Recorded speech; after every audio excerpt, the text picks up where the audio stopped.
Hujan badai mengguyur Jakarta dengan liar, seolah ingin menenggelamkan setiap rahasia di bawah aspalnya yang hitam.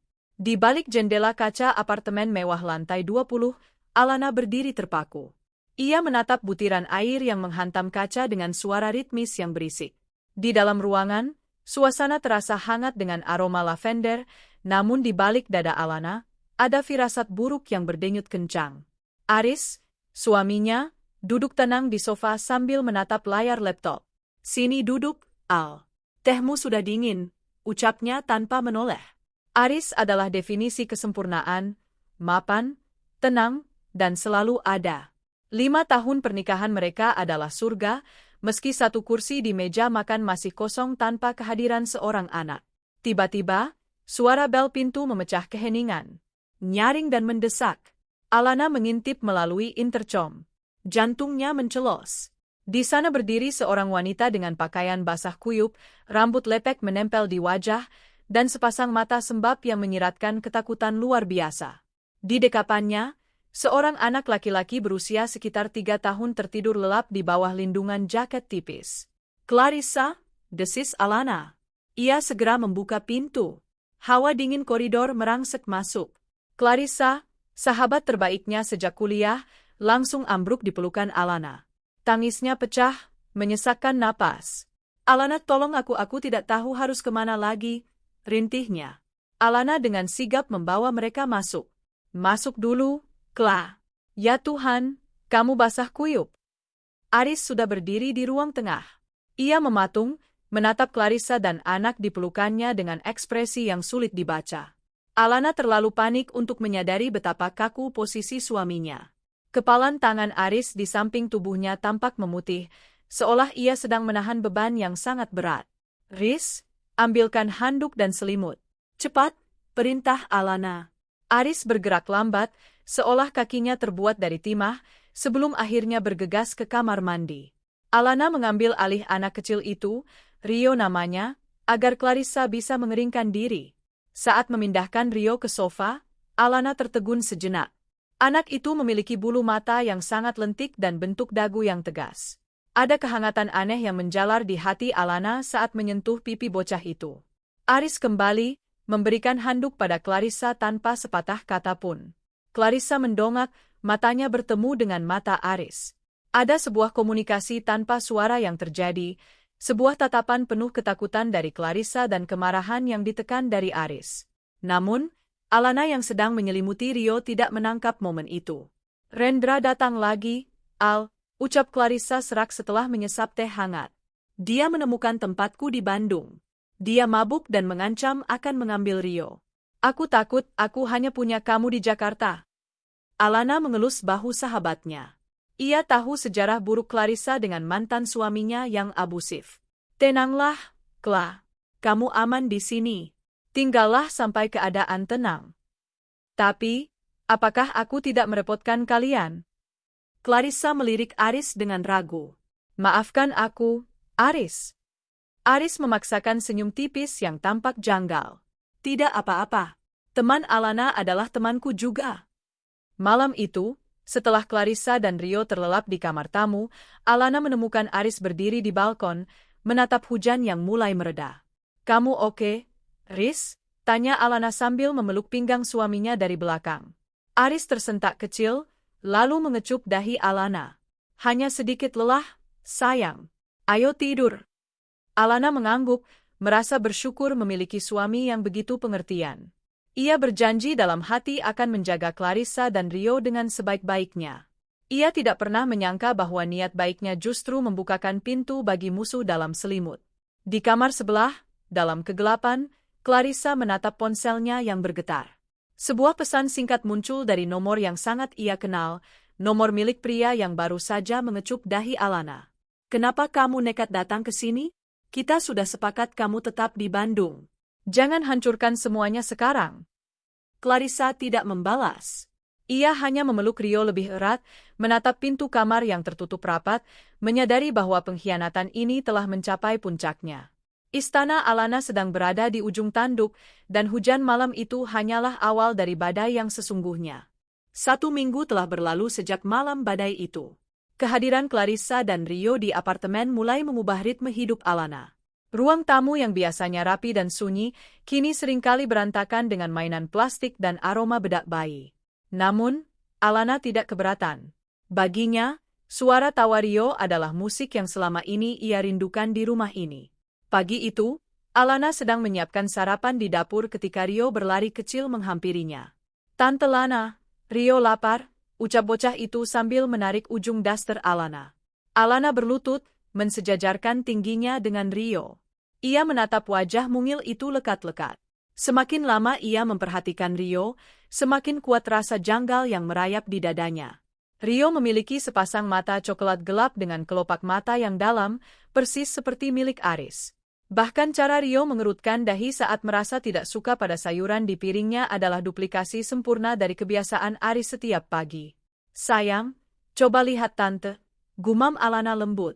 Ia menyibak poni Rio ke samping, memperlihatkan tanda lahir kecil berbentuk titik di dekat pelipis kanan. Jantung Alana berdegup kencang. Ia ingat betul, Aris memiliki tanda lahir yang sama di posisi yang sama. Aris selalu bercanda bahwa itu adalah tanda keberuntungan miliknya. "Alana, ada apa?" Suara Clarissa memecah lamunan. Clarissa berdiri di ambang pintu dapur dengan wajah yang jauh lebih segar dari malam ia datang. Ia mengenakan salah satu kaos milik Alana yang tampak sedikit longgar. "Oh, tidak ada apa-apa, Cla. Hanya..." Rio menggemaskan sekali. "Dia sangat mirip denganmu, ya?" pancing Alana, matanya tak lepas dari reaksi sahabatnya. Clarissa terdiam sejenak, senyumnya sedikit kaku. "Banyak orang bilang begitu, tapi menurutku dia lebih mirip ayahnya." "Sayangnya, sifatnya tidak." "Benarkah? Rendra punya mata seperti itu?" tanya Alana lagi. "Iya, kurang lebih," jawab Clarissa cepat, lalu segera menggendong Rio menjauh dari dapur. "Ayo Rio, kita mandi dulu." Alana tertegun di dapur. Ia mencoba menepis pikiran buruknya. "Jangan gila, Alana. Clarissa adalah sahabatmu. Aris adalah suamimu yang setia." "Tidak mungkin," batinnya menenangkan diri. Namun, perilaku Aris justru semakin menambah tumpukan kecurigaan. Aris yang biasanya sangat kaku dan dingin terhadap anak kecil, tiba-tiba berubah drastis. Sore harinya, Aris pulang kerja membawa kantong belanjaan besar dari toko mainan ternama. "Ini untuk Rio," kata Aris sambil meletakkan kotak robot canggih di depan bocah itu. "Wah, Riz, itu mahal sekali. Untuk apa?" tanya Alana heran. Aris melonggarkan dasinya, tidak berani menatap mata Alana secara langsung. "Hanya hadiah kecil. Kasihan dia, pasti bosan terus di dalam apartemen. Kita harus membuatnya merasa nyaman, kan?" Selama makan malam, Alana lebih banyak diam dan mengamati. Ia melihat bagaimana Aris secara insting memotongkan daging di piring Rio, sebuah perhatian yang bahkan jarang Aris tunjukkan pada keponakannya sendiri. Yang paling membuat Alana sesak adalah saat Rio tersedak air, Aris dan Clarissa serentak berdiri dari kursi mereka dengan ekspresi panik yang identik. Mereka tampak seperti sebuah keluarga. Malamnya, saat Aris sudah terlelap, Alana masih terjaga di sampingnya. Ia menatap punggung suaminya yang membelakanginya. Rasa penasaran itu kini berubah menjadi api kecil yang mulai membakar ketenangannya. Alana memutuskan untuk bangkit dari tempat tidur. Ia berjalan dengan langkah sangat pelan menuju ruang tamu, berniat mengambil segelas air hangat. Namun, saat melewati ruang kerja Aris, ia melihat pintu sedikit terbuka. Cahaya dari lampu jalan masuk melalui celah gorden, menyinari meja kerja suaminya. Entah dorongan dari mana, Alana masuk ke ruangan itu. Ia melihat tas kerja Aris tergeletak di kursi. Di sampingnya, ada sebuah kantong kecil dari toko perhiasan yang ia pikir adalah kejutan untuknya. Dengan tangan gemetar, Alana membukanya. Bukan perhiasan wanita. Di dalamnya ada sebuah gelang emas kecil dengan ukiran nama, Rio, di bagian dalamnya. Dan yang lebih menghancurkan hati Alana, ada sebuah nota kecil terselip di sana, "Selamat ulang tahun yang ketiga untuk jagoan Papa. Maaf Papa hanya bisa merayakannya lewat surat ini." Dunia seolah berhenti berputar. Alana membekap mulutnya agar tidak berteriak. Kata, "Papa," itu menghantamnya lebih keras daripada badai manapun. Ia mengenali tulisan tangan itu. Itu adalah tulisan tangan Aris. Alana segera keluar dari ruangan itu sebelum Aris terbangun. Ia kembali ke tempat tidur dengan tubuh yang bergetar hebat. Di bawah selimut yang sama dengan pria yang baru saja ia sadari telah mengkhianatinya selama bertahun-tahun, Alana menyadari satu hal. Tamu yang ia izinkan masuk ke rumahnya bukan sekadar sahabat yang butuh pertolongan. Clarissa adalah benalu yang telah lama menghisap kebahagiaannya, dan Rio adalah bukti hidup dari pengkhianatan yang paling keji. Namun, Alana tidak akan menangis sekarang. Jika Aris dan Clarissa bisa bermain peran selama bertahun-tahun, maka Alana akan menunjukkan bahwa ia adalah sutradara yang lebih hebat dalam drama ini. Perang baru saja dimulai. Matahari pagi menyusup melalui celah gorden, namun cahayanya terasa menyakitkan bagi mata Alana yang tidak terpejam sedetik pun.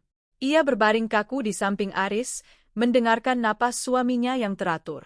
Bagaimana mungkin pria ini bisa tidur begitu nyenyak setelah menyimpan kebohongan sebesar gunung selama bertahun-tahun? Setiap embusan napas Aris kini terasa seperti racun bagi Alana. Alana bangkit sebelum alarm berbunyi. Ia harus bersikap normal. Ia harus menjadi Alana yang biasa, istri yang patuh, sahabat yang tulus. Saat ia keluar dari kamar, ia mendapati Clarissa sedang sibuk di dapur, menyiapkan susu untuk Rio. Pagi, Al. Maaf ya, aku pakai dapurmu sepagi ini, sapa Clarissa dengan senyum manis yang dulu sangat disukai Alana. Kini, senyum itu tampak seperti seringai iblis di mata Alana. Tidak apa-apa, Cla. Justru aku senang ada yang membantu, jawab Alana, suaranya tetap stabil meskipun hatinya bergejolak. Ia memperhatikan Clarissa yang dengan cekatan merapikan rambut Rio. Pemandangan itu kini terlihat sangat menjijikkan. Alana teringat gelang di ruang kerja Aris. Ia butuh bukti lebih banyak. Ia tidak bisa hanya mengandalkan sebuah nota tanpa nama yang bisa saja dibantah Aris sebagai hadiah untuk anak teman. Ia butuh sesuatu yang tak terbantahkan. Kesempatan itu datang saat Aris sedang mandi dan Clarissa sedang memandikan Rio. Alana melihat ponsel cadangan Aris tergeletak di atas meja nakas. Aris selalu beralasan itu adalah ponsel kantor untuk urusan logistik yang membosankan. Alana tahu kata sandinya, tanggal pernikahan mereka. Klik. Ponsel itu terbuka. Tangannya gemetar hebat. Ia segera membuka galeri foto. Di sana, ia tidak menemukan apapun selain foto-foto gudang dan truk. Namun, Alana tidak menyerah. Ia membuka folder, sampah, dan hidden. Di sana, ia menemukan sebuah aplikasi kalkulator yang tampak mencurigakan. Ia mencoba memasukkan tanggal lahir Aris sebagai kode. Terbuka. Napas Alana seolah terhenti. Di dalamnya terdapat ratusan foto. Bukan foto truk, melainkan foto kehidupan rahasia. Ada foto Aris sedang menggendong bayi yang baru lahir di sebuah rumah sakit di Bandung. Bayi itu adalah Rio. Ada foto Clarissa yang bersandar di bahu Aris di sebuah taman bunga. Keduanya tampak sangat bahagia, seperti pasangan yang baru saja memulai hidup baru. Alana terus menggeser layar dengan air mata yang mulai menggenang, namun ia segera menghapusnya dengan kasar. Ia melihat video pendek saat Rio belajar berjalan. Di latar belakang, terdengar suara Aris yang tertawa bangga, "Ayo, jagoan papa. Sedikit lagi." Dada Alana terasa sesak, seolah ada tangan tak kasat mata yang meremas jantungnya hingga hancur. Selama bertahun-tahun, saat ia menangis di kamar mandi karena hasil tes kehamilan yang selalu negatif, Aris ternyata sudah memiliki keluarga sempurna di kota lain. Saat Aris pamit untuk dinas luar kota setiap akhir bulan, ia sebenarnya sedang pulang ke rumahnya yang lain. "Alana, sedang apa kamu di sana?" Suara Aris dari ambang pintu kamar mandi membuat Alana hampir menjatuhkan ponsel itu. Dengan kecepatan kilat, Alana menutup aplikasi dan meletakkan ponsel itu kembali ke tempat semula, lalu berpura-pura sedang merapikan spray. "Ah, ini, aku hanya merapikan meja nakasmu, Riz." "Berantakan sekali," ujar Alana sambil membelakangi Aris. Ia berusaha mengatur detak jantungnya agar suaranya tidak bergetar. Aris berjalan mendekat, hanya mengenakan handuk. Ia menatap ponselnya sejenak, lalu menatap Alana dengan selidik. "Jangan terlalu rajin, sayang. Itu hanya ponsel kantor yang membosankan." "Iya, aku tahu," sahut Alana, lalu segera beranjak menuju lemari pakaian. "Oh ya, Riz, Tadi malam aku melihat ada tas sekolah Rio di ruang tamu. Sepertinya terjatuh dari tas Clarissa saat dia datang. Aku berniat merapikannya. Lalu, tanya Aris, nada suaranya sedikit berubah menjadi waspada. Aku menemukan sebuah jam tangan pria di dalamnya. Jam tangan dengan inisial A. Bukankah itu jam tangan yang katamu hilang di kantor tahun lalu? Alana berbalik, menatap langsung ke dalam mata Aris. Aris terdiam. Untuk sesaat, topeng ketenangannya retak. Ia berdeham, mencoba mencari alasan. Itu, mungkin Clarissa menemukannya saat aku berkunjung ke Bandung untuk urusan kantor dulu. Mungkin tertinggal di mobil saat aku memberi mereka tumpangan? Aku lupa memberitahumu kalau aku pernah bertemu mereka sekali di sana. Oh, begitu? Kebetulan yang luar biasa, ya, ucap Alana dengan nada datar yang mengerikan. Alana berjalan keluar kamar tanpa menunggu jawaban lagi. Di ruang tamu, ia melihat Rio sedang bermain dengan tas sekolahnya. Alana mendekat dan berpura-pura membantu Rio mencari mainan. Di saku tersembunyi tas itu, ia menemukan sesuatu yang lebih nyata dari sekadar foto. Sebuah kartu ucapan terima kasih dari sebuah klinik bersalin di Bandung yang dialamatkan kepada Tuan dan Nyonya Aris Pratama. Kemarahan yang tadinya dingin kini mulai membara menjadi api yang terkendali. Alana tahu, jika ia meledak sekarang, ia hanya akan menjadi istri yang histeris, dan mereka bisa melarikan diri. Ia butuh lebih dari sekadar foto dan kartu. Ia butuh menghancurkan fondasi ekonomi yang memungkinkan perselingkuhan ini bertahan selama bertahun-tahun. Sambil mengelus kepala Rio, Alana berbisik pelan, "Kamu anak yang manis, Rio. Sayang sekali, orang tuamu adalah orang-orang yang paling busuk yang pernah Tante kenal." Rio mendongak, menatap Alana dengan mata polosnya. Alana tersenyum pahit. Ia telah memutuskan. Ia akan membiarkan benalu ini tetap di rumahnya sedikit lebih lama, membiarkan mereka merasa aman dalam kebohongan mereka, sementara ia perlahan-lahan menyiapkan tali gantungan untuk karir dan reputasi Aris. Alana mengambil ponselnya sendiri dan mengirim pesan singkat kepada seorang teman lama yang bekerja sebagai pengacara perceraian sekaligus detektif swasta. "Aku butuh bantuanmu. Aku ingin mencari tahu semua aset suamiku yang disembunyikan di Bandung. Semuanya tanpa sisa. Permainan kucing dan tikus ini telah resmi beralih tangan. Kini, Alana lah yang menjadi pemburunya." Hari-hari berikutnya bagi Alana adalah sebuah sandiwara yang menguras energi. Di depan Clarissa, ia tetap menjadi sahabat yang prihatin, mendengarkan keluh kesah palsu tentang mantan suami yang kejam. Di depan Aris, ia tetap menjadi istri yang manis, menyiapkan kopi setiap pagi seolah-olah hatinya tidak sedang hancur berkeping-keping. Namun, setiap kali ia membelakangi mereka, matanya berubah menjadi sedingin es. Setelah mendapatkan kontak pengacara sekaligus detektif swasta bernama Baskara, Alana mulai bergerak di bawah radar. Ia butuh akses lebih dalam ke dalam sistem keuangan Aris. Ia tahu Aris sangat teliti, namun setiap pria memiliki titik lemah ketika mereka merasa sudah di atas angin. Kesempatan itu datang ketika Aris harus menghadiri rapat di luar kota selama 2 hari. Biasanya, Alana akan merasa rindu dan terus menelepon suaminya. Kali ini, ia justru mendorong Aris untuk pergi dengan senyuman lebar. "Hati-hati di jalan, Riz. Jangan lupa kabari kalau sudah sampai," ucap Alana sambil merapikan kerah kemeja suaminya. Begitu mobil Aris keluar dari basement apartemen, Alana segera masuk ke ruang kerja suaminya. Ia mengunci pintu dari dalam. Clarissa sedang sibuk menyuapi Rio di depan televisi, jadi Alana punya waktu luang. Ia menghidupkan laptop pribadi Aris. Ia sudah mempelajari gerakan jari Aris saat memasukkan kata sandi selama berbulan-bulan tanpa pria itu sadari. Enter. Layar terbuka. Alana tidak mencari di folder dokumen biasa. Ia mencari folder sistem yang ukurannya terlalu besar untuk sebuah aplikasi standar. Benar saja, di dalam direktori C.2/Windows/System32/Driver/Add, sebuah tempat yang biasanya tidak akan disentuh oleh orang awam, terdapat sebuah folder bernama Old Projects. Di dalamnya, Alana menemukan apa yang ia cari, salinan rekening koran dari bank yang tidak pernah Aris sebutkan sebelumnya. Nama rekeningnya adalah Aris Clarissa. Alana merasakan mual yang hebat di perutnya. Nama itu tertulis begitu nyata, seolah-olah mereka adalah pasangan suami istri yang sah. Ia membuka laporan mutasi rekening tersebut. Sejak 4 tahun lalu, setiap bulan, ada aliran dana tetap sebesar 15 juta rupiah ke rekening itu.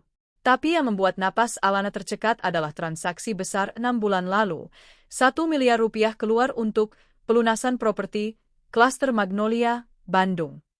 1 bisik Alana dengan suara bergetar. Itu adalah uang tabungan yang dia katakan hilang karena investasi saham yang gagal. Alana segera mencolokkan flash disk dan menyalin seluruh data tersebut. Tangannya gemetar saat ia menemukan folder foto lainnya yang lebih personal. Isinya adalah rekaman perjalanan mereka. Liburan ke Bali saat Alana sedang dirawat di rumah sakit karena kista, perayaan ulang tahun Rio yang kedua dengan kue besar bertuliskan, untuk putra kebanggaan Papa, hingga foto-foto mesra di dalam sebuah rumah yang tampak mewah dan baru didekorasi.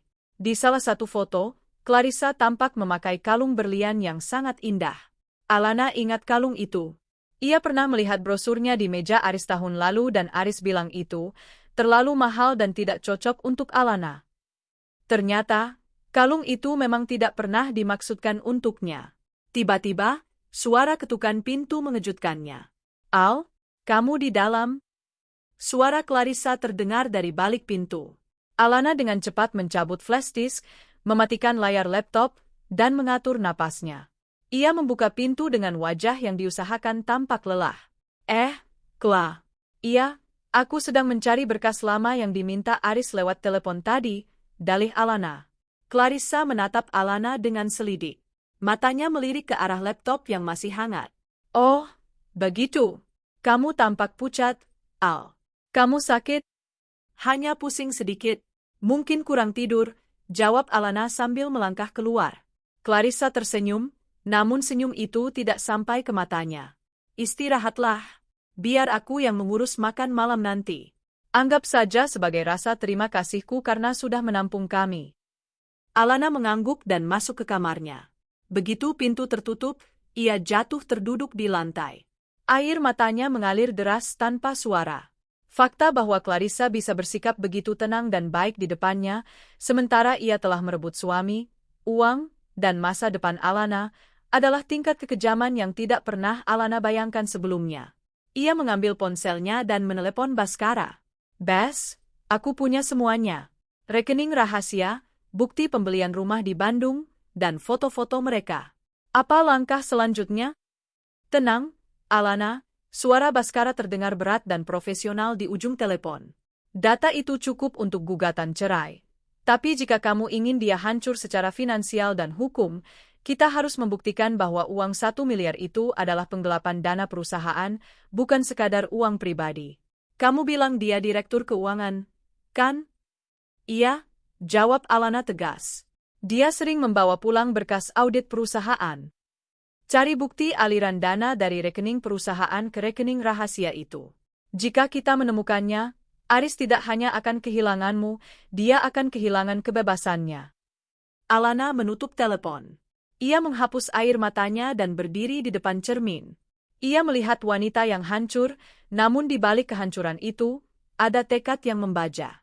"Kalian pikir kalian bisa menitipkan anak di rumahku dan hidup bahagia di atas penderitaanku," bisik Alana pada bayangannya sendiri. "Kalian salah besar. Aku akan memastikan kalian tidak punya tempat lagi untuk pulang." Malam itu, Alana keluar dari kamar dengan senyum yang lebih cerah dari biasanya. Ia bahkan membantu Rio mewarnai buku gambarnya, sementara di dalam otaknya, ia sedang menyusun rencana untuk menjebak Aris dalam lubang yang pria itu gali sendiri. Drama ini baru saja memasuki babak yang paling berbahaya. Duniaku telah hancur, namun aku tidak boleh membiarkan puing-puingnya terlihat oleh mereka. Sejak penemuan di ruang kerja Aris malam itu, aku merasa seperti jiwa yang terbelah. Di satu sisi, ada Alana yang ingin menjerit, mencakar wajah Clarissa, dan mengusir mereka semua ke jalanan. Namun di sisi lain, ada Alana yang dingin dan kalkulatif, sosok yang menyadari bahwa kemarahan tanpa strategi hanyalah tiket menuju kekalahan. Pagi itu, aku terbangun dengan tekad baru. Aku berdiri di depan cermin, memoles wajahku dengan riasan yang sedikit lebih tebal untuk menutupi kantung mata akibat kurang tidur. Aku harus menjadi aktris terbaik dalam hidupku sendiri. "Pagi, sayang," Sapaku saat Aris baru saja keluar dari kamar mandi. Aku mendekat, merapikan handuknya, dan mencium pipinya. Bau sabun yang biasanya menenangkan kini terasa mual di penciumanku. Pagi, Al. Kamu tampak segar hari ini, ujar Aris, tampak lega melihat istrinya tidak lagi menunjukkan wajah muram atau kecurigaan. Aku hanya berpikir, tidak ada gunanya terus bersedih soal anak. Mungkin benar katamu, kehadiran Rio di sini adalah berkah. Dia membawa suasana baru, ucapku dengan nada yang sangat tulus hingga aku sendiri hampir percaya. Mata Aris berbinar. Aku senang mendengarnya, Al. Benar-benar senang. Di meja makan, aku memulai tahap pertama rencanaku, membuat mereka merasa terlalu nyaman. Kla, panggilku pada Clarissa yang sedang menyiapkan roti untuk Rio. Aku merasa bersalah karena selama ini terlalu sibuk dengan pekerjaanku sampai jarang mengobrol denganmu. Bagaimana kalau siang ini kita ke mall? Aku ingin membelikan Rio beberapa pasang baju baru. Baju-bajunya sepertinya sudah mulai kekecilan. Clarissa tampak terkejut, lalu matanya melirik Aris. Aris memberikan anggukan kecil yang nyaris tak terlihat. Tentu, Al. Itu baik sekali. Tapi apa tidak merepotkan? Tanya Clarissa dengan nada malu-malu yang palsu. Sama sekali tidak. Kita kan sahabat, balasku sambil tersenyum manis. Sahabat yang menusuk dari belakang, batinku. Selama di mall, aku bersikap sangat boros. Aku membelikan Rio sepatu bermerek, mainan, hingga pakaian mahal. Aku ingin Clarissa merasa bahwa aku adalah sosok pelindung yang tak tergantikan. Saat kami duduk berdua di sebuah kafe sementara Rio bermain di playground dalam pengawasan pengasuh sewaan, aku mulai memancing. Rio itu anak yang pintar ya, Kla? Wajahnya sangat berkarakter. Kadang aku iri melihatmu punya anak sepertinya. Ayahnya pasti pria yang sangat tampan, pancingku sambil menyesap kopi. Clarissa terdiam sejenak, memainkan sendok kecilnya. Iya, ayahnya memang menarik. Tapi ya itu, Al, sifatnya sulit. Kami tidak ditakdirkan bersama secara resmi. Sayang sekali. Padahal Rio sangat butuh sosok ayah.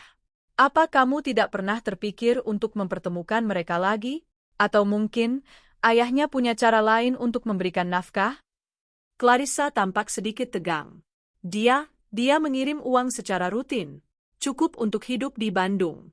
Tapi dia tidak mau terlibat lebih jauh karena takut diketahui keluarganya. Aku mengangguk-angguk prihatin, meski dalam hati aku mencatat setiap kata-katanya. Keluarganya, maksudnya adalah aku. Jika suatu saat pria itu macam-macam, katakan padaku, Kla, aku punya banyak koneksi pengacara. Aku akan pastikan dia memberikan hak Rio sepenuhnya, ujarku sambil menggenggam tangannya. Clarissa tampak terharu, matanya berkaca-kaca. Kamu baik sekali, Alana. Aku tidak tahu apa jadinya aku tanpa kamu. Malamnya, saat Aris pulang, ia mendapati rumah dalam suasana yang sangat harmonis. Aku, Clarissa, dan Rio sedang menonton film kartun bersama. Aris tampak begitu rileks, seolah-olah beban berat di pundaknya telah hilang karena ia tidak perlu lagi menyembunyikan perhatiannya pada Rio. Namun, di balik keceriaan itu, aku sedang bekerja. Setiap kali Clarissa atau Aris meninggalkan ponsel mereka tanpa pengawasan, aku merekam percakapan atau memotret notifikasi yang masuk. Aku juga mulai memindahkan file-file penting dari laptop Aris ke layanan cloud pribadi yang tidak bisa ia akses. Yang paling krusial, aku mulai mendekati asisten pribadi Aris di kantor, seorang pria muda bernama Dimas yang berhutang budi padaku karena aku pernah membantunya saat ibunya sakit. Dimas, aku butuh bantuan kecil, bisikku lewat telepon saat Aris sedang di kamar mandi. Bisa tolong kirimkan salinan laporan pengeluaran operasional proyek logistik di Bandung selama 2 tahun terakhir ke email pribadiku? Aris bilang dia ingin aku memeriksanya di rumah, tapi dia lupa membawanya. Dimas, tanpa curiga, menyanggupi. Tentu, Bu Alana, segera saya kirimkan. Saat email itu masuk, aku membukanya di ponsel dengan tangan gemetar. Di sana terlihat jelas, ada ribuan transaksi fiktif untuk biaya bahan bakar dan perawatan armada yang ditujukan ke sebuah perusahaan cangkang. Dan aku tahu siapa pemilik perusahaan cangkang itu, atas nama adik kandung Clarissa. Aku menutup mata sejenak, menghirup napas dalam-dalam. Hatiku yang tadinya hancur kini mulai membeku menjadi es yang tajam. Mereka pikir aku adalah istri bodoh yang bisa diperdaya dengan drama kemiskinan dan persahabatan. Mereka lupa bahwa sebelum menjadi istri Aris, aku adalah lulusan terbaik di bidang hukum ekonomi. Nikmati kenyamanan ini selagi bisa, Aris. Clarissa, bisikku pelan sambil menatap mereka yang sedang tertawa di ruang tamu dari balik celah pintu. Karena ketika aku menarik karpetnya, kalian tidak akan punya tempat untuk mendarat. Aku kembali ke ruang tamu dengan membawa nampan berisi buah-buahan segar, tersenyum paling manis, dan bergabung dalam tawa palsu mereka. Aktingku sempurna, dan jebakanku kini telah terpasang rapi. Pagi itu, suasana apartemen terasa begitu tenang, namun bagiku, itu adalah ketenangan sebelum badai besar menghantam. Aris sudah berangkat ke kantor dengan dasi yang kupasangkan sendiri, sebuah rutinitas yang kini terasa seperti memasangkan tali gantungan secara perlahan. Clarissa sedang sibuk di kamar mandi memandikan Rio, memberikan aku ruang untuk bernapas dan berpikir. Aku segera menghubungi Baskara. Kami berjanji bertemu di sebuah kafe kecil yang terpencil, jauh dari jangkauan rekan kerja Aris maupun mata-mata Clarissa. Ini semua bukti yang aku dapatkan dari Dimas, kataku sambil menyodorkan sebuah tablet berisi salinan laporan keuangan perusahaan cangkang itu. Namanya PT Cahaya Logistik Mandiri. Pemilik saham mayoritasnya adalah Bayu Pratama, adik kandung Clarissa. Tapi aliran dananya semua berasal dari persetujuan Aris. Baskara memakai kacamata bacanya, menatap layar dengan serius. Dahinya berkerut. Ini bukan sekadar perselingkuhan, Alana. Ini penggelapan dana dalam skala besar. Aris menggunakan celah di biaya operasional untuk mencuci uang perusahaan dan mengirimnya ke rekening keluarga Clarissa. Totalnya mencapai 3 miliar dalam 3 tahun terakhir. 3 miliar, suaraku nyaris hilang. Dia membiarkan aku merasa bersalah karena kegagalan program bayi tabung kita dengan alasan ekonomi, sementara dia membiayai hidup mewah untuk mereka. Sabar, Alana. Kita butuh satu bukti pamungkas, ujar Baskara tenang. Kita butuh bukti bahwa Aris secara sadar mengetahui bahwa Bayu adalah adik Clarissa. Jika kita bisa membuktikan koneksi ini, dia tidak bisa berkilah bahwa ini adalah kesalahan administratif atau penipuan oleh vendor. Aku mengangguk. Aku tahu di mana harus mencari. Aris memiliki sebuah brankas kecil di dalam lemari pakaiannya. Ia selalu bilang isinya hanya surat tanah dan emas batangan untuk investasi masa depan kami. Aku tidak pernah tahu kodenya, sampai suatu hari aku melihat Rio memainkan angka-angka di mainannya. 0912. Tanggal lahir Rio. Aku kembali ke rumah dengan hati yang dingin. Saat Clarissa sedang menidurkan Rio untuk tidur siang, aku masuk ke kamar utama. Tanganku gemetar saat memutar angka-angka itu pada brankas Aris. Klik. Pintu baja itu terbuka. Di dalamnya, tumpukan uang tunai tidak menarik perhatianku. Mataku tertuju pada sebuah map coklat tua di bagian paling bawah. Di dalamnya terdapat akta kelahiran Rio yang asli. Nama ayahnya tertulis jelas, Aris Pratama. Namun, yang lebih mengejutkan adalah sebuah surat perjanjian bawah tangan yang ditandatangani oleh Aris dan Clarissa di atas materai. Surat itu menyatakan bahwa Aris akan menjamin seluruh biaya hidup Clarissa dan Rio, termasuk rumah di Bandung, dengan syarat Clarissa tidak akan pernah muncul di Jakarta tanpa seizinnya. Clarissa telah melanggar perjanjian itu dengan datang ke sini, dan sekarang aku tahu kenapa Aris begitu marah sekaligus takut saat pertama kali melihatnya di depan pintu. Jadi, kamu datang ke sini bukan karena takut pada Rendra, kan, Kla? Bisikku lirih. Kamu datang karena kamu ingin lebih. Kamu ingin posisi sebagai istri yang sah. Aku memotret setiap lembar dokumen itu. Aku juga menemukan buku tabungan atas nama Rio dengan saldo yang fantastis. Semua bukti ini lebih dari cukup untuk menghancurkan mereka di pengadilan. Namun, aku belum puas. Aku ingin mereka merasakan penghinaan yang sama dengan yang kurasakan. Aku ingin mereka hancur di depan orang-orang yang mereka hormati. Sore harinya, aku bersikap seolah tidak terjadi apa-apa. Saat Aris pulang, aku menyambutnya dengan pelukan hangat.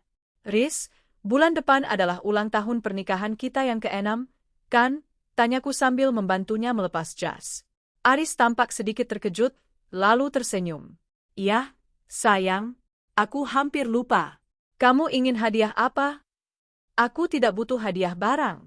Aku ingin kita mengadakan makan malam kecil di sini. Hanya kita, orang tuamu, dan beberapa kolega dekatmu. Aku juga ingin merayakan kesembuhan Clarissa dari masalahnya. Dia sudah sangat membantu menjaga suasana rumah jadi lebih ceria, ujarku dengan nada penuh harap. Aris sempat ragu. Aku bisa melihat kekhawatiran di matanya. Mengumpulkan Clarissa dan orang tuanya dalam satu ruangan adalah risiko besar baginya. Tapi, karena dia pikir aku masih istri bodoh yang tidak tahu apa-apa, dia akhirnya setuju. Tentu, kalau itu membuatmu bahagia, Al, jawabnya. Setelah Aris pergi ke ruang kerja, aku mengirim pesan ke Clarissa yang sedang di dapur. Kla, Aris setuju kita buat perayaan bulan depan. Kamu harus tampil cantik ya, aku akan belikan gaun terbaik untukmu. Clarissa membalas dengan emotikon hati dan ucapan terima kasih yang berlebihan. Dia pikir dia sedang memenangkan hati suamiku dan posisiku secara perlahan. Dia pikir dia sedang merangkak naik menuju kursi ratu di rumah ini. Dia tidak tahu bahwa gaun yang aku janjikan adalah kostum terakhir yang akan dia pakai sebelum aku melemparkannya kembali ke jalanan. Dan untuk Aris, makan malam itu tidak akan menjadi perayaan cinta, melainkan sidang terbuka yang akan mengakhiri karir dan reputasinya selamanya. Aku tersenyum menatap pantulan diriku di cermin. Perangkap sudah terpasang sempurna. Umpan sudah dimakan. Sekarang, aku hanya perlu menunggu waktu yang tepat untuk menarik pelatuknya. Persiapan makan malam itu dilakukan dengan ketelitian seorang kurator museum. Aku memilih dekorasi terbaik, taplak meja sutra putih, lilin-lilin aromaterapi yang mahal, dan rangkaian bunga lili yang melambangkan kesucian, sebuah ironi yang sengaja kupilih untuk menertawakan kemunafikan yang ada di rumah ini. Al, apa ini tidak terlalu berlebihan hanya untuk makan malam keluarga? Tanya Aris saat ia melihatku menata piring-piring porselen fine bone Cina. Ia tampak gelisah. Jasnya yang mahal tidak bisa menyembunyikan keringat dingin yang mulai membasahi dahinya. Tentu tidak, sayang. Ini adalah momen spesial. Orang tuamu sudah lama tidak berkunjung, dan aku ingin menunjukkan pada mereka betapa harmonisnya keluarga kita sekarang, jawabku sambil memberikan senyuman paling tulus yang pernah kupalsukan. Aku juga memastikan Clarissa tampil memukau. Aku membelikannya sebuah gaun berwarna merah marun yang elegan. Warna ini sangat cocok untukmu, Kla. Kamu terlihat seperti nyonya rumah, bisikku padanya di depan cermin sore itu. Clarissa tersenyum bangga, matanya berbinar melihat pantulan dirinya yang terlihat berkelas. Dia benar-benar mengira posisinya mulai setara denganku.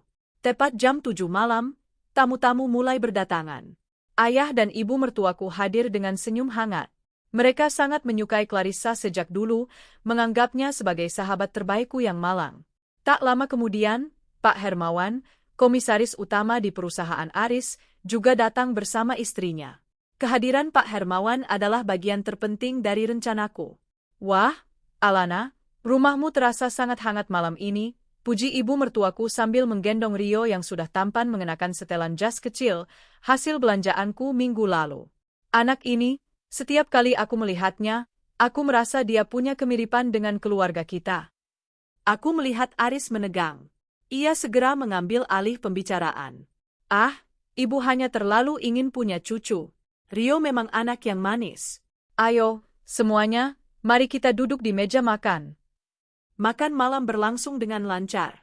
Percakapan mengalir tentang bisnis, pertumbuhan perusahaan, dan rencana masa depan. Aris tampak mulai rileks.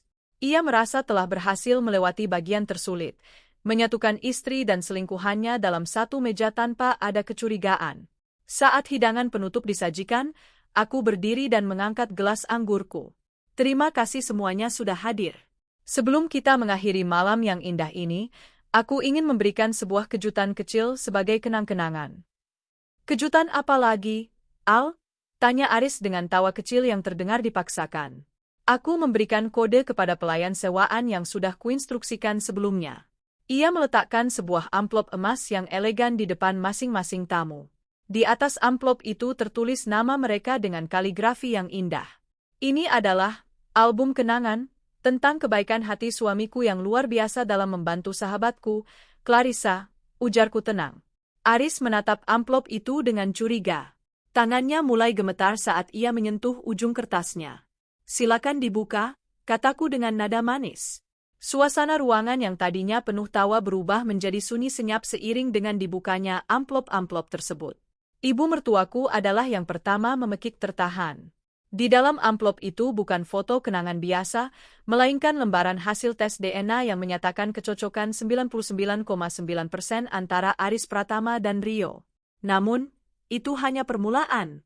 Di balik lembar DNA, terdapat cetakan foto-foto mesra mereka di Bandung, lengkap dengan tanggal dan lokasinya. Dan untuk Pak Hermawan, aku menyelipkan salinan mutasi rekening yang menunjukkan aliran dana perusahaan ke PT Cahaya Logistik Mandiri milik adik Clarissa. Alana, apa-apaan ini? Suara Aris terdengar parau, pecah oleh rasa panik yang luar biasa. Wajahnya kini pucat pasi, seperti mayat hidup. Clarissa mencoba berdiri, wajahnya yang tadi penuh percaya diri kini hancur lebur oleh ketakutan. Al, ini pasti salah paham. Aku bisa jelaskan? Duduk kembali, Clarissa, perintahku dengan suara yang begitu dingin hingga membuat semua orang di meja itu bergidik.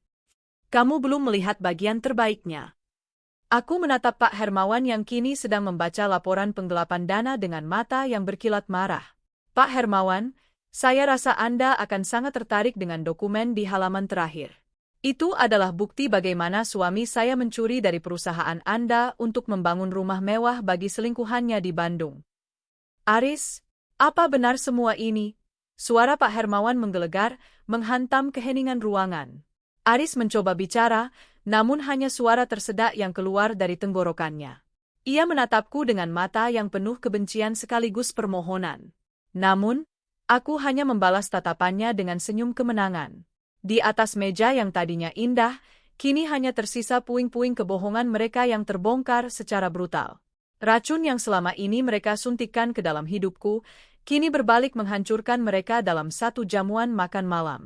Aku duduk kembali dengan tenang, menyesap anggurku, dan menonton pertunjukan hancurnya dunia mereka dengan perasaan puas yang luar biasa. Keheningan di ruang makan itu begitu pekat, seolah oksigen telah dihisap keluar dari ruangan. Suara denting garpu yang jatuh dari tangan ibu mertuaku terdengar seperti ledakan granat di tengah kesunyian yang mencekam. Wajah Aris yang biasanya kemerahan penuh wibawa kini berubah menjadi kelabu, menyerupai abu yang tersisa dari pembakaran. Alana, hentikan lelucon ini, desis Aris. Suaranya rendah, bergetar antara amarah yang tertahan dan rasa malu yang menghancurkan. Jangan permalukan dirimu sendiri di depan tamu-tamu kita. Aku tertawa kecil, suara yang terdengar sangat asing bahkan di telingaku sendiri, dingin dan tajam. Mempermalukan diriku? Tidak, Aris. Aku sedang memamerkan karya seni yang kamu bangun selama 4 tahun ini. Bukankah Rio sangat tampan? Lihatlah hidungnya, Ibu. Sangat mirip dengan Aris sewaktu kecil, bukan? Ibu mertuaku menutup mulutnya dengan tangan, air mata mulai mengalir di wajahnya yang keriput. Ia menatap Rio yang tampak bingung, lalu beralih menatap Clarissa dengan pandangan jijik. Clarissa, kami sudah menganggapmu seperti anak sendiri. Bagaimana bisa kau sejahat ini pada Alana? Clarissa mulai terisak. Akting wanita malang yang ia mainkan selama ini runtuh seketika. Ia mencoba meraih tangan Alana di atas meja, namun Alana menarik tangannya dengan gerakan cepat seolah baru saja menyentuh sesuatu yang beracun. Al, tolong, aku terpaksa. Aku tidak punya siapa-siapa saat itu, rintih Clarissa. Rendra meninggalkan aku dalam keadaan hamil, aku hanya butuh perlindungan. Perlindungan? Aku berdiri, menatapnya dengan pandangan menghina. Kamu tidak butuh perlindungan, Clarissa. Kamu butuh gaya hidup mewah. Kamu butuh rumah di klaster Magnolia. Kamu butuh kalung berlian yang Aris beli tahun lalu sementara dia bilang padaku kita harus hemat untuk biaya pengobatan kistaku. Jangan berani-berani menyebut kata terpaksa di rumahku. Aris tiba-tiba menggebrak meja, mencoba merebut kembali kendali. Cukup, Pak Hermawan, saya bisa jelaskan soal laporan keuangan itu. Itu hanya kesalahan sistem, saya sedang mengauditnya. Pak Hermawan berdiri dengan perlahan. Wibawanya sebagai komisaris utama membuat atmosfer ruangan semakin menekan. Ia meletakkan lembaran bukti penggelapan itu ke tengah meja. Kesalahan sistem tidak melibatkan transfer rutin ke rekening adik dari teman istrimu, Aris. Saya telah mempercayaimu lebih dari anak saya sendiri. Tapi malam ini, saya melihat seorang pencuri dan pembohong di depan saya. Pak, tolong demi reputasi perusahaan, mohon Aris, suaranya kini terdengar menyedihkan. Reputasi perusahaan akan saya selamatkan dengan menendangmu keluar secara tidak hormat pagi besok, potong Pak Hermawan dengan nada final. Dan jangan harap ada perusahaan logistik lain di negeri ini yang akan menerimamu setelah audit forensik saya umumkan. Istri Pak Hermawan menarik lengan suaminya, menatapku dengan simpati yang dalam. Alana, kau wanita yang kuat. Kami pamit dulu. Selesaikan apa yang harus kau selesaikan. Satu persatu tamu meninggalkan ruangan, termasuk mertuaku yang pergi tanpa sanggup menatap putra mereka sendiri. Kini, hanya tersisa kami bertiga di tengah sisa makan malam yang mewah. Rio, yang ketakutan mendengar suara-suara keras, mulai menangis. Ambil anakmu, Clarissa, perintahku dingin. Bawa dia ke kamar. Aku punya urusan dengan suamiku. Clarissa segera menggendong Rio dan berlari menuju kamar tamu dengan langkah 1000, menyadari bahwa sekutu terbaiknya kini telah berubah menjadi musuh yang paling mematikan. Kini aku dan Aris hanya dibatasi oleh meja makan yang berantakan. Aris melepaskan dasinya dengan kasar, wajahnya yang panik kini berubah menjadi seringai penuh kebencian. Kau merasa menang, Alana? Kau baru saja menghancurkan sumber penghasilan kita. Jika aku dipenjara, kau juga akan jatuh miskin. Kau tidak akan bisa mempertahankan apartemen ini. Aku berjalan mendekatinya, langkahku tenang dan pasti. Itu di mana kau salah lagi, Aris. Aku sudah memindahkan semua aset atas namaku sebulan yang lalu, sesaat setelah aku tahu soal rekening rahasiamu. Apartemen ini, mobil yang kau pakai, bahkan saham di perusahaan rintisanmu, semuanya sudah kualihkan. Aris terbelalak. Kau tidak bisa melakukan itu tanpa tanda tanganku. Oh, aku bisa. Kamu ingat dokumen, asuransi pendidikan, yang kau tanda tangani dengan terburu-buru bulan lalu sebelum berangkat ke Bandung? Itu adalah surat kuasa mutlak, bisikku tepat di telinganya. Aris ambruk kembali ke kursinya. Ia baru sadar bahwa selama ini ia tidak sedang berhadapan dengan istri yang lugu, melainkan dengan seorang predator yang telah lama mengintai dari balik bayangan. Topeng kesetiaannya telah lepas, namun yang lebih menyakitkan baginya adalah menyadari bahwa ia telah kehilangan segalanya sebelum ia sempat menyadarinya. Keluar dari sini, Aris, ucapku tegas. Bawa selingkuhanmu dan anakmu. Aku sudah menyiapkan koper kalian di depan pintu. Jangan pernah menginjakkan kaki di sini lagi, atau bukti-bukti ini akan langsung mendarat di meja penyidik kepolisian. Malam itu, untuk pertama kalinya dalam bertahun-tahun, aku merasa udara di apartemen ini benar-benar bersih. Benalu itu akhirnya tercerabut, meski meninggalkan luka yang dalam, namun aku tahu aku akan tumbuh kembali lebih kuat dari sebelumnya. Malam itu, koridor apartemen yang biasanya sunyi menjadi saksi bisu kehancuran sebuah martabat. Aris berdiri terpaku di depan pintu yang baru saja tertutup rapat di depan wajahnya. Di sampingnya, Clarissa terisak sambil memeluk Rio yang kebingungan, dikelilingi oleh 4 koper besar yang dilemparkan Alana seperti sampah. Semua kemewahan, pengakuan, dan kenyamanan yang mereka bangun di atas kebohongan lenyap dalam hitungan jam. Aris, kita harus kemana? Tanya Clarissa dengan suara bergetar. Rumah di Bandung. Alana bilang dia sudah memblokir aksesnya. Aris tidak menjawab. Matanya kosong, menatap pintu jati yang kini menjadi pembatas antara dirinya dan kehidupan yang ia curi. Ia baru saja menyadari bahwa Alana tidak hanya mengusirnya secara fisik, tapi telah membekukan semua akses finansialnya. Kartu kredit di dompetnya ditolak saat ia mencoba memesan taksi online, dan saldo di rekening pribadinya telah dikosongkan melalui proses hukum yang telah disiapkan Baskara. Keesokan paginya, kehancuran itu menjadi resmi. Aris datang ke kantor dengan harapan bisa melakukan negosiasi terakhir, namun ia bahkan tidak bisa melewati gerbang keamanan. Kartu aksesnya telah dinonaktifkan. Di lobi perusahaan, namanya terpampang dalam memo internal sebagai karyawan yang diberhentikan secara tidak hormat karena pelanggaran berat kode etik dan indikasi tindak pidana korupsi. Pak Aris, tolong tinggalkan area ini sekarang atau kami akan memanggil polisi, ujar kepala keamanan yang biasanya membungkuk hormat padanya. Aris berjalan keluar dengan kepala tertunduk, sementara bisik-bisik kolega yang dulu memujanya terdengar seperti tusukan duri di telinganya. Di luar, Clarissa menunggunya di sebuah warung kopi pinggiran dengan tumpukan koper. Wajah cantik Clarissa kini tampak kusam, tak lagi ada riasan mahal atau gaun merah marun yang membanggakan. Rumah di Bandung sudah disita, Riz, ucap Clarissa lemas saat Aris menghampirinya. Pengacara Alana datang tadi pagi ke sana. Ternyata tanah itu dibeli atas nama perusahaan, dan karena kamu terbukti menggelapkan dana, aset itu ditarik untuk menutupi kerugian perusahaan. Kita tidak punya tempat tinggal. Keadaan berubah menjadi semakin buruk ketika mereka mencoba mencari perlindungan di rumah orang tua Aris. Namun, pintu rumah itu tetap terkunci. Ibu mertua Alana hanya mengirimkan pesan singkat melalui asisten rumah tangganya, "Jangan datang lagi. Kamu bukan hanya mengkhianati istrimu, tapi kamu telah mempermalukan nama baik keluarga kami di depan semua orang. Uruslah anakmu dan wanita itu dengan caramu sendiri." Tanpa uang, tanpa jabatan, dan tanpa dukungan keluarga, Aris dan Clarissa terpaksa menyewa sebuah kamar kos sempit di pinggiran kota untuk sementara waktu. Ruangan itu panas, lembab, dan berbau debu, sangat jauh dari kemewahan apartemen atau rumah megah di klaster Magnolia.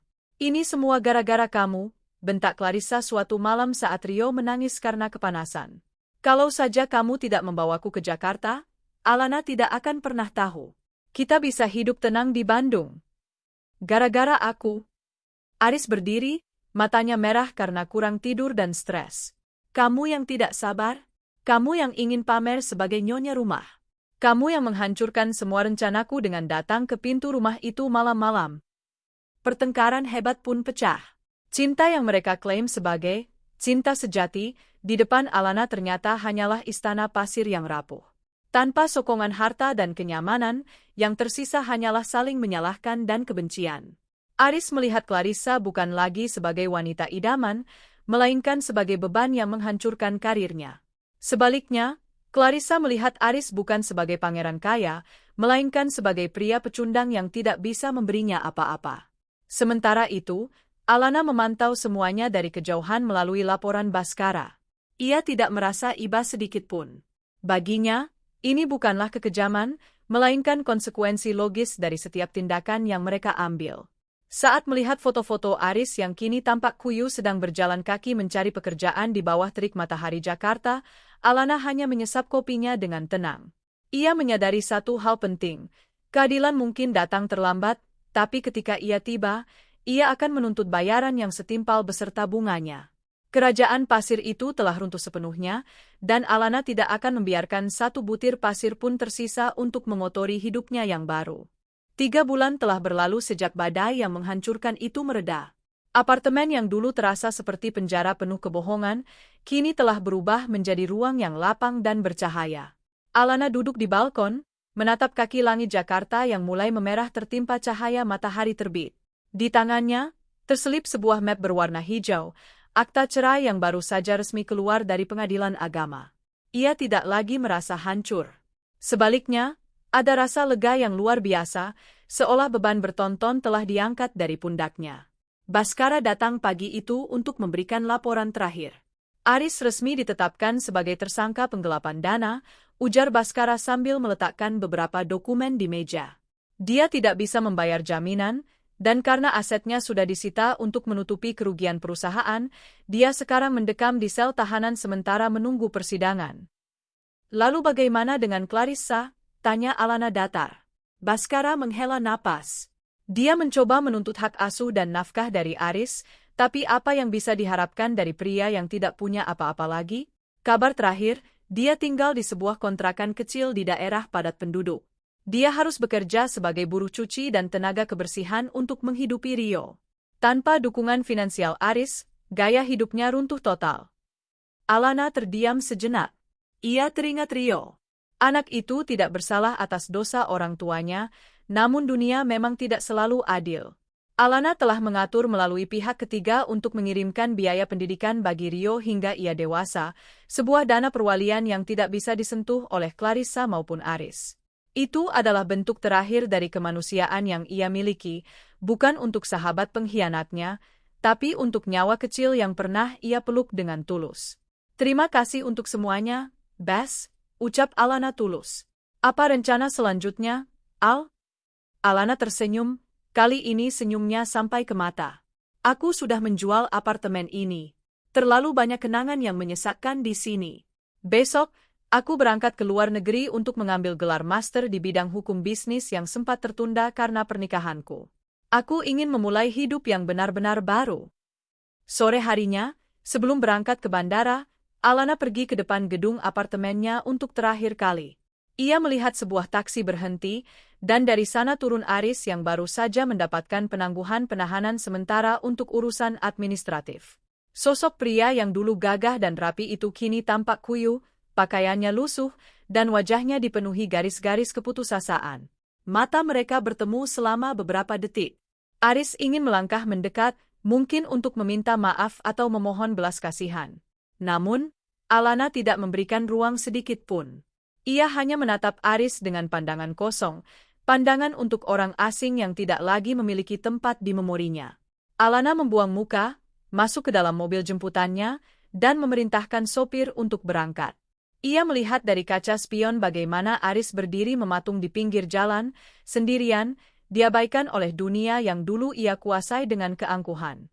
Di dalam mobil, Alana membuka jendela, membiarkan angin menerpa wajahnya. Ia tidak lagi membawa dendam. Dendam adalah beban, dan ia ingin terbang ringan. Ia telah memberikan pelajaran terbaik bagi sang benalu dan sang pengkhianat, bahwa cinta yang dibangun di atas air mata orang lain tidak akan pernah membuahkan kebahagiaan. Saat pesawat yang membawanya lepas landas, Alana menatap lampu-lampu kota yang mengecil di bawah sana. Ia menutup bab lama dalam hidupnya dengan tangan yang stabil. Di depan sana, fajar baru telah menanti, hidup yang ia bangun dengan kekuatannya sendiri, tanpa benalu, tanpa kebohongan, dan tanpa rasa takut lagi. Ngat,